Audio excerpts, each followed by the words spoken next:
ازيكم عاملين ايه؟ اتمنى ان انتوا تكونوا بخير يا رب دايما.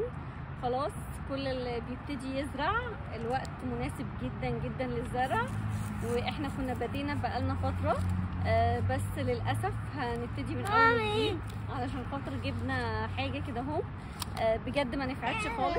فانا عايزه اقول لكم كل الناس اللي بتحب الزرع وناويه ان هي تزرع اليومين دول بلاش الاختراع السيء ده. انا عايزه اوريه لكم.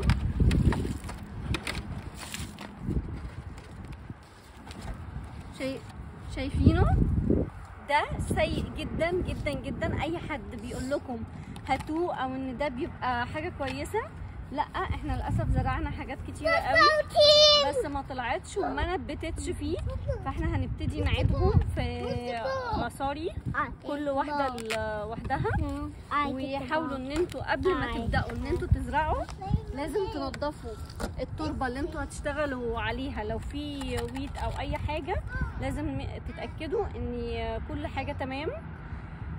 وكمان في انواع ورقيات لو انتوا حابين تزرعوها بلاش تزرعوها في التربه لانها بتنتشر وبتاخد مساحه كبيره قوي وممكن تضايقكم. لو انتوا هتزرعوا انواع تانية زي مثلا النعناع، الجرجير، الورقيات، دي يفضل ان انتوا تزرعوها في قصريه كبيره لوحدها منفصله وتستخدموا منها على طول وهي بتفضل شغاله. يعني حتى ممكن السنه اللي بعدها تطلع لوحدها من غير ما تزرعوا.